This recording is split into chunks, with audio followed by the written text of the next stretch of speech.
नमस्कार आपनालोक सकलोके पुनर्बार स्वागतम नस्माई मस्जिद बंधुসকল लगते चाওক আজি 9টা गुरुत्वपूर्ण खबर। प्रथमটো खबर बाघर दरे जीयाई থাকিব অসমৰ मुसलमान আৰু অসমত কোনেও বন্ধ কৰিব নোৱাৰে মাদ্ৰাছা। এই হুংকাৰ সৌদ অসম সংখ্যালঘু ছাত্ৰ সন্থা চমুকৈ আমচুৰ। বাঘৰ দৰে জীয়াই থাকিব অসমৰ মুছলমানসকল। মুখ্যমন্ত্ৰী হিমন্ত বিশ্ব শৰ্মাক এইবাৰ এই হুংকাৰ দিলে আমচুৱে। পৃথিৱী থকালৈকে অসমত থাকিব মাদ্ৰাছা, কোনেও বন্ধ কৰিব নোৱাৰে মাদ্ৰাছা শিক্ষা। ইছলামৰ ৰীতি নীতি মতেই পৰিচালিত হৈ থাকিব মুছলমানসকল। আৰু লগতে অসমৰ কোনো জিলালৈ শ্ৰমিক নপঠিয়াবলৈ সিদ্ধান্ত লওক ৰাজ্যৰ মুছলমান সমাজে। শ্ৰমিকৰ পৰিৱৰ্তে মুছলমান সমাজে পঠিয়াব ডিচি আৰু এছপিৰ দৰে ডাঙৰ ডাঙৰ অফিচাৰ। মিয়াক অত্যাচাৰ কৰা উত্তৰ শিক্ষা দীক্ষাৰে দিয়া হ'ব। সংখ্যালঘুক আঙুলি টুৱাবলৈ ভাবিব লাগিব হিমন্ত বিশ্ব শৰ্মাই। সন্তানৰ পিঠিত ইটাৰ পৰিৱৰ্তে স্কুল বেগ তুলি দিয়ক মুছলমান সমাজে। ৰাজ্যৰ মুছলমান সমাজলৈ এই আহ্বান জনাইছে সৌদ অসম সংখ্যালঘু ছাত্ৰ সন্থা চমুকৈ আমচুৱে। পৰৱৰ্তী খবৰ যিকোনো মুহূৰ্তত আৰম্ভ হ'ব পাৰে তৃতীয় বিশ্বযুদ্ধ। ইজৰাইলৰ ওপৰত এইবাৰ ধাৰাসাৰ ৰকেট নিক্ষেপ ইৰাণৰ। 400 মিছাইলেৰে ইজৰাইলৰ এখন দুটা স্থানত আক্ৰমণ চলাইছে ইৰাণে। আৰু ইৰাণৰ এই ভয়ংকৰ আক্ৰমণৰ পিছতে নতুন দিল্লীত থকা ইজৰাইলৰ দূতাবাসৰ নিৰাপত্তা বৃদ্ধি আৰু ভাৰতীয় নাগৰিকসকলক ইৰাণলৈ নাযাবলৈ পৰামৰ্শ দিছে ভাৰতৰ বিদেশ মন্ত্ৰালয়ে। ইৰাণ ইজৰাইলৰ যুদ্ধই লৈছে ভয়ংকৰ ৰূপ। ইজৰাইলৰ ওপৰত ধাৰাসাৰ ৰকেট নিক্ষেপ ইৰাণৰ। লেবাননত স্থল অভিযান আৰম্ভ কৰাৰ পিছতে ইৰাণৰ প্ৰত্যুত্তৰ। 400 মিছাইলেৰে ইজৰাইলৰ এখন দুটা স্থানত আক্ৰমণ চলাইছে ইৰাণে। মোছাদৰ মুখ্য কাৰ্যালয়ত বেলিষ্টিক মিছাইলেৰে আক্ৰমণ কৰাৰ দাবী ইৰাণৰ। ইজৰাইলৰ 20খনৰো অধিক যুদ্ধ বিমান ধ্বংস কৰিলে ইৰাণে। ইৰাণৰ আক্ৰমণৰ পিছতে নতুন দিল্লীত থকা ইজৰাইলৰ দূতাবাসৰ নিৰাপত্তা বৃদ্ধি কৰা হৈছে। ভাৰতীয় নাগৰিকসকলক ইৰাণলৈ নাযাবলৈ পৰামৰ্শ দিছে ভাৰতৰ বৈদেশিক মন্ত্ৰালয়ে। আৰু ইৰাণত থকা ভাৰতীয় নাগৰিকসকলক তেহৰানস্থিত ভাৰতীয় দূতাবাসৰ সৈতে যোগাযোগৰ আহ্বান জনাইছে ভাৰত চৰকাৰে। পৰৱৰ্তী খবৰ সাৱধান ৰাজ্যবাসী, ৰাজ্যত পুনৰ বতৰ ল'ব কালৰূপ। আগন্তুক 24 ঘণ্টাত ৰাজ্যত হ'ব মুখলধাৰ বৰষুণ। আৰু অহা 5 অক্টোবৰলৈকে ৰাজ্যৰ কেইবাখনো জিলাত জাৰি কৰা হৈছে এলাৰ্ট। অসমৰ কোন কোন জিলাত এলাৰ্ট জাৰি কৰা হৈছে চাওঁ আহক। আগন্তুক কেইবাদিনলৈ ৰাজ্যৰ কেইবাখনো জিলাত জাৰি কৰা হৈছে হাই এলাৰ্ট। ৰাজ্যত 5 অক্টোবৰলৈকে সতৰ্কবাণী বতৰ বিজ্ঞান কেন্দ্ৰৰ। ৰাজ্যৰ 30খন জিলাত বতৰৰ ভয়াৱহতাক লৈ জাৰি কৰা হৈছে এলাৰ্ট। আৰু 27খন জিলাত য়েল্লো এলাৰ্ট জাৰি কৰাৰ লগতে 3খন জিলাত অৰেঞ্জ এলাৰ্ট জাৰি বতৰ বিজ্ঞান কেন্দ্ৰৰ। অসমৰ কোন কোন জিলাত কি এলাৰ্ট জাৰি কৰা হৈছে চাওঁ আহক। লখিমপুৰ, ডিমা হাছাও, কৰিমগঞ্জ জিলাত জাৰি কৰা হৈছে অৰেঞ্জ এলাৰ্ট। লগতে চৰাইদেউ, ধেমাজি, ডিব্ৰুগড়, গোলাঘাটত জাৰি কৰা হৈছে য়েল্লো এলাৰ্ট।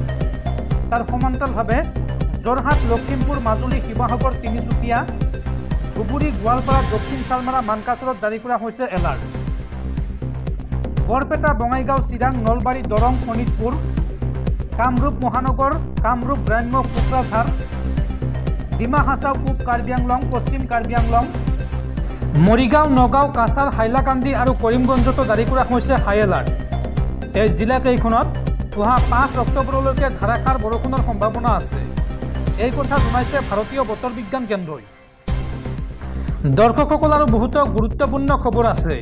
তাৰ আগতে আপোনাক জনাওঁ যে যদি আপুনি এতিয়ালৈকে এইটো ভিডিঅ'ত লাইক কৰা নাই তেন্তে এতিয়াই ভিডিঅ'টোত লাইক কৰি দিয়ক। আৰু এনেকুৱা ধৰণৰ ভিডিঅ'সমূহ নিতৌ চাবলৈ চেনেলটো ছাবস্ক্ৰাইব কৰি কাষত থকা বেল আইকনটো প্ৰেছ কৰি ৰাখক।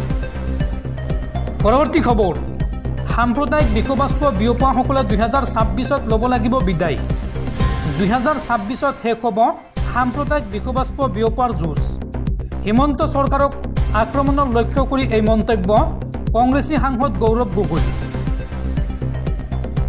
2026ত শেষ হ'ব সাম্প্ৰদায়িক বিষবাষ্প বিয়পাৰ যুঁজ। সাম্প্ৰদায়িক বিষবাস্প বিয়পোৱাসকলে 2026ত ল'ব লাগিব বিদায়। হিংসা অত্যাচাৰ ঘৃণাৰ পৰাজয় হ'ব 2026ত। গান্ধী জয়ন্তীৰ দিনা সাংসদ গৌৰৱ গগৈৰ এই ঘোষণা। অৰ্জুন হৈ কংগ্ৰেছত থাকিব বিচাৰিছে যোৰহাটৰ সাংসদজন। আৰু প্ৰতিজন কংগ্ৰেছ কৰ্মীক বুথ পৰ্যায়ত অৰ্জুনৰ দৰে কাম কৰাৰ আহ্বান গৌৰৱ গগৈৰ। কোনো পদবীৰ প্ৰতি লালায়িত নহয় বুলি দোহাৰিলে গৌৰৱ গগৈয়ে। এই সন্দৰ্ভত গৌৰৱ গগৈয়ে কয়, দলে যি দায়িত্ব দিয়ে তাকে পালন কৰিব, এই বুলি মন্তব্য কৰে সাংসদ গৌৰৱ গগৈয়ে। পৰৱৰ্তী খবৰ, দেশৰ লাখ লাখ কৃষকলৈ ভাল খবৰ। অহা 5 অক্টোবৰত দেশৰ লাখ লাখ কৃষকৰ বেংক একাউণ্টত সোমাব PM কিষাণ সন্মান নিধিৰ 18 নম্বৰ কিস্তিৰ ধন। আৰু তাৰ পূৰ্বে আপুনি কৰিব লাগিব এটা বিশেষ কাম, অন্যথা আপুনি এই ধন নাপাব। দেশৰ কোটি কোটি লোকৰ বেংক একাউণ্টত সোমাব চৰকাৰী ধন। 5 অক্টোবৰত পৰীক্ষা কৰক আপোনাৰ বেংক একাউণ্ট। PM কিষাণ সন্মান নিধিৰ 18 নম্বৰ কিস্তিৰ ধন মুকলি কৰিব দেশৰ কেন্দ্ৰীয় চৰকাৰে।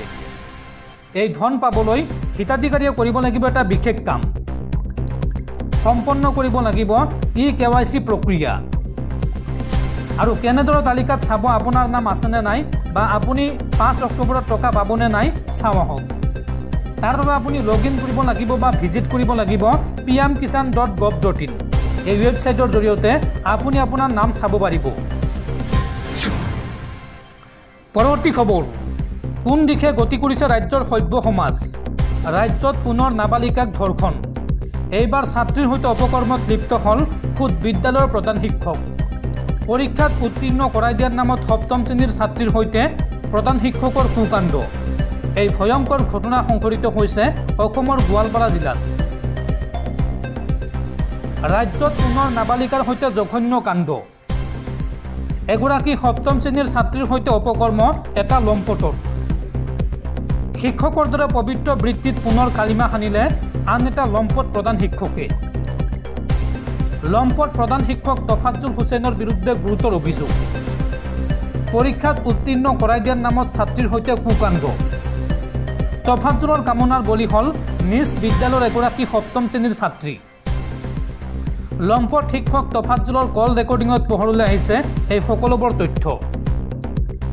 গোৱালপাৰাৰ লক্ষীপুৰত সংঘটিত হৈছে এই ভয়ংকৰ ঘৃণনীয় কাণ্ড। লক্ষীপুৰৰ 22 উচ্চ প্ৰাথমিক চৰকাৰী বিদ্যালয়ৰ প্ৰধান শিক্ষক তফাজ্জল হুছেইন। আৰু শিক্ষাৰ মন্দিৰত মানৱৰূপী দানৱৰ কুকাণ্ডৰ পিছতে অঞ্চলজুৰি ক্ষোভৰ জুই। এই ঘটনা পোহৰলৈ অহাৰ পিছতে দোষীক কঠোৰৰ পৰা কঠোৰতম শাস্তিৰ দাবী স্থানীয় ৰাইজ আৰু ভুক্তভোগী পৰিয়ালৰ। উল্লেখযোগ্য যে সম্প্ৰতি কেইবাদিনো ধৰি পলাতক হৈ আছে লম্পট প্ৰধান শিক্ষক তফাজ্জল। পৰৱৰ্তী খবৰ, ৰাজ্যবাসীলৈ ভাল খবৰ। অসমৰ 8বিধ নতুন সামগ্ৰীয়ে লাভ কৰিলে GI টেগ। বড়োসকলৰ পৰম্পৰাগত আৰনাইলৈ GI টেগৰ স্বীকৃতি। GI টেগ লাভ কৰিছে কেইবাবিধ জনগোষ্ঠীয় খাদ্য আৰু পানীয়ই। বড়োসকলৰ কেইবাবিধ পৰম্পৰাগত পানীয়লৈ GI টেগৰ স্বীকৃতি। বড়ো জৌ গৈৰাণ, মাইব্ৰা জৌ বিদৈ, বড়ো জৌ গিছলৈ GI টেগৰ স্বীকৃতি দিয়া হৈছে। লগতে শুকান মাছৰ পৰা প্ৰস্তুত কৰা খাদ্য বড়ো নাফামলৈও GI টেগৰ স্বীকৃতি দিয়া হৈছে। ভৌগোলিক সূচাংক তালিকাত অন্তৰ্ভুক্ত বড়োসকলৰ পৰম্পৰাগত খাদ্য আন্দোলা। বড়োসকলৰ পৰম্পৰাগত খাদ্য বড়ো গৌখা, বড়ো নাৰ্জীলৈও GI টেগৰ স্বীকৃতি দিছে কেন্দ্ৰীয় চৰকাৰে। পৰৱৰ্তী খবৰ, দাড়ি লুঙি টুপি থাকিলেই বিদেশী নহয়। লুঙি টুপি দেখিলেই বিজেপিয়ে বিদেশী বুলি ভাবে। বিদেশীৰ নামত এচাম মানুহক দবাই থৈছে বিজেপিয়ে। বিজেপিৰ বিৰুদ্ধে এই বিস্ফোৰক অভিযোগ APCCৰ সভাপতি ভূপেন বৰাৰ। দাড়ি লুঙি টুপি থাকিলেই বিদেশী নহয়। লুঙি টুপি দেখিলেই বিজেপিয়ে বিদেশী বুলি ভাবে। দিল্লী দিছপুৰত বিজেপি থকাৰ পিছতো কিয় ধৰিব পৰা নাই বিদেশী। বিদেশীৰ নামত এচাম মানুহক দবাই থৈছে বিজেপিয়ে। বিজেপি অসমত বেছিদিন থাকিলে শান্তিত থাকিব নোৱাৰিব অসমৰ জনতা। বাছি বাছি এচাম লোকক টাৰ্গেট কৰি লৈছে বিজেপিয়ে।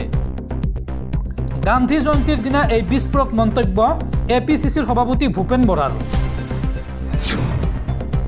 পৰৱৰ্তী খবৰ, মোদী নহয় ৰাজীৱ গান্ধীহে কাজিৰঙা প্ৰদৰ্শন কৰা দেশৰ প্ৰথমগৰাকী প্ৰধানমন্ত্ৰী।